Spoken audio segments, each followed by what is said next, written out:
اسی طرح سورہ حشر کی آیت نمبر 9 کے اندر بھی اللہ وحدہ لا شریک نے مدینہ شریف کی عظمت کو بیان فرمایا والذین تبوؤا الدار والایمان من قبلہم یحبون من ہاجر الیہم۔ یہ آیہ کریمہ جو ہے اس کے اندر بھی مدینہ شریف کی عظمت کا بیان ہے۔ اسی طرح محدثین نے حدیث کی کتابوں کے اندر باقاعدہ مدینہ شریف کی عظمت پر، فضیلت پر ابواب باندھے ہیں کہ آقا کریم رؤوف الرحیم صلی اللہ علیہ وآلہ وسلم نے بذات خود مدینہ شریف کی عظمتوں کو بیان فرمایا ہے۔ چنانچہ یہ بخاری شریف میرے پاس موجود ہے۔ بخاری شریف کے اندر حضرت امام بخاری رحمۃ اللہ تعالی علیہ نے یہ ایک پوری کتاب جو ہے کتاب و فضائل مدینہ، یہ پوری کتاب ہے بخاری شریف کے اندر مدینہ شریف کی فضیلت پر۔ تو اس میں باب و حرم مدینہ ہے، اس کے تحت حضرت امام بخاری نے 4 احادیث طیبہ بیان کی ہے مدینہ شریف کی عظمت پر، اور اس کے بعد حضرت امام بخاری نے باب باندھا باب فضل المدینہ وانہا تنفی الناس، مدینہ شریف کی فضیلت کے سلسلہ میں پھر باب باندھا امام بخاری نے، اور اس کے تحت امام بخاری سرکار دو عالم نور مجسم صلی اللہ علیہ وآلہ وسلم کا فرمان علی شان یعنی حدیث شریف لے آئے۔ 1871 نمبر ہے حدیث شریف کا فضائل مدینہ میں۔ تو سیدنا حضرت ابو ہریرہ رضی اللہ تعالی عنہ بیان فرماتے ہیں کہ سرکار دو عالم نور مجسم صلی اللہ علیہ وآلہ وسلم نے ارشاد فرمایا امرت بقریۃ تأکل القری، سرکار نے ارشاد فرمایا کہ مجھے ایسے قریہ، ایسے شہر کی طرف ہجرت کرنے کا حکم دیا گیا کہ جو تمام شہروں کو کھا جائے گا۔ اس کا مطلب بھی یہی ہے کہ محدثین نے اس کے مختلف مطالب بیان فرمائے ہیں، جن کا مفہوم یہی ہے کہ اللہ وحدہ لا شریک نے مدینہ شریف کو بہت ہی عظمت عطا فرمائی، جن میں سے ایک مفہوم یہ ہے کہ مدینہ شریف جو ہے شہر مدینہ یہ سب شہروں پر غالب آ جائے گا، اور جنہوں نے افضلیت مدینہ شریف پر دلائل پیش کیے ہیں انہوں نے مکہ شریف سمیت یہ بیان کیا ہے کہ مکہ شریف بھی اسی میں شامل ہے کہ مدینہ شریف کی اتنی عظمت ہے کہ عظمت کے اعتبار سے مدینہ شریف جو ہے یہ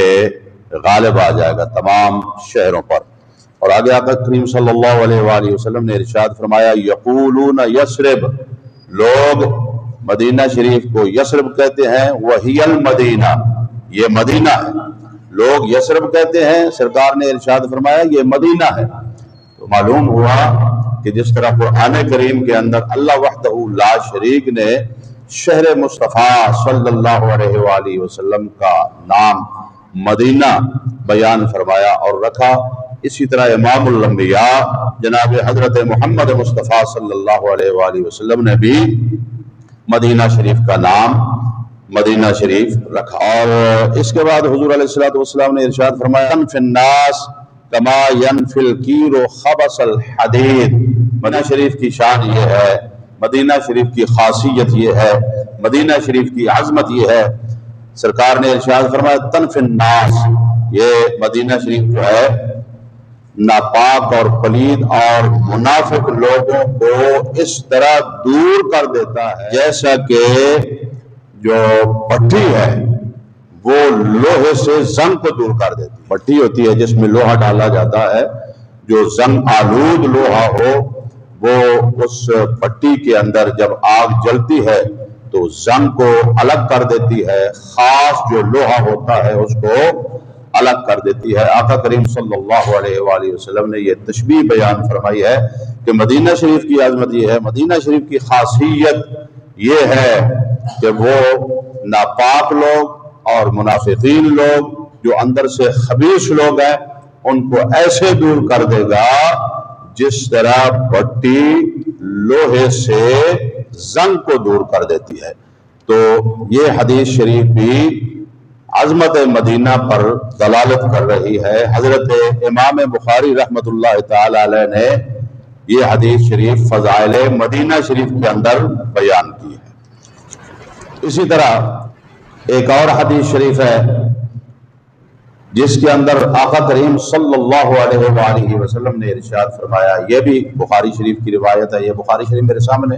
پڑھی ہے اور اسی سے تمام روایات میں پڑھ رہا۔ نبی پاک صاحب الاولاد صلی اللہ علیہ وآلہ وسلم نے ارشاد فرمایا کہ یہ ایک غیبی خبر بھی ہے حضور علیہ الصلوۃ والسلام کی،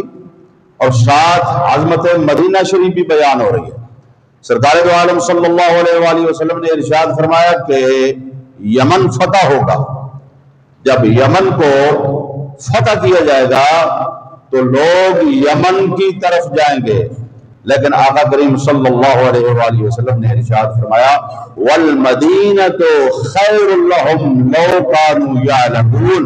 کہ مدینہ ان کے لیے خیر تھا، مدینہ ان کے لیے بہتر تھا اگر وہ جانتے۔ اسی طرح سرکار دو عالم صلی اللہ علیہ وآلہ وسلم نے ارشاد فرمایا وَتُفْتَحُ الشَّامُ، جب شام فتح ہوگا، فتح کیا جائے گا تو لوگ شام کی طرف رخ کریں گے۔ وَالْمَدِينَةُ خَيْرٌ لَهُمْ لَوْ كَانُوا يَعْلَمُونَ، پر میرے آقا نے ارشاد فرمایا کہ مدینہ ان کے لیے بہتر تھا اگر وہ جانتے ہوئے۔ خیر لہم، مدینہ ان کے لیے خیر تھا۔ اب خیر جو ہے اس میں خیر ہی خیر ہے، ہر لحاظ سے خیر ہے، ظاہری اعتبار سے، غلہ کے اعتبار سے، کھانے پینے والی کی جو اشیاء ہے، دنیاوی اعتبار سے بھی یعنی مدینہ ان کے لیے خیر ہوگا، اور باطنی اعتبار سے، ایمان کے لحاظ سے کہ مدینہ شریف کے اندر اللہ وحدہ لا شریک نے جو پکے مومن ہیں، پکے ایماندار ہیں، اہل مدینہ، اللہ وحدہ لا شریک نے ان کو امن دیا، اور امان دیا یہ پناہ گاہ ہے ان کے لیے، یعنی ظاہری باطنی ہر اعتبار سے، ہر لحاظ سے ان کے لیے مدینہ شریف بہتر تھا اگر وہ جانتے ہوتے۔ اسی طرح آقا کریم صلی اللہ علیہ وآلہ وسلم نے ارشاد فرمایا وَتُفْتَحُ الْعِرَاقِ، عراق کو فتح کیا جائے گا، لوگ اس کی طرف مائل ہوں گے، جائیں گے۔ وَالْمَدِينَةُ خَيْرٌ لَهُمْ لَوْ كَانُوا يَعْلَمُونَ، میرے آقا نے ارشاد فرمایا لیکن مدینہ ان کے لیے خیر ہے اگر وہ جانتے ہوتے۔ تو اس حدیث شریف کے اندر بھی مدینہ شریف کی فضیلت اور عظمت بیان ہو رہی ہے، اور عظمت مدینہ، شان مدینہ، فضیلت مدینہ بیان فرمانے والے کون ہیں؟ امام الانبیاء جناب حضرت محمد مصطفیٰ صلی اللہ علیہ وآلہ وسلم، جن کو اللہ وحدہ لا شریک نے مدینہ شریف کی طرف ہجرت کرنے کا حکم فرمایا۔ سبحان اللہ۔ اور خالق کائنات جل جلالہ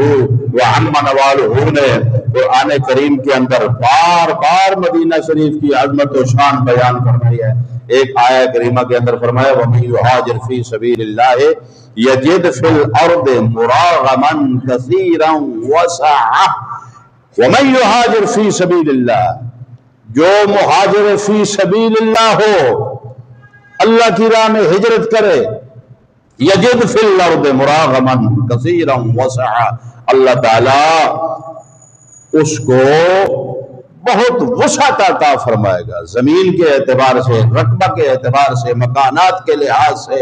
پھل فروٹ کے اعتبار سے، جتنی بھی کھانے پینے والی چیزیں ہیں ان کے لحاظ سے اللہ تعالیٰ ان کو وسعت عطا فرمائے گا۔ یجد فی الارض، وہ پائے گا زمین کے اندر، مراغما کثیرا وسعا، وسعت پائے گا۔ تو یہ جو ہے نا ہجرت، اللہ کی راہ میں ہجرت کرنا، اس سے مراد بھی ہجرت مدینہ ہے۔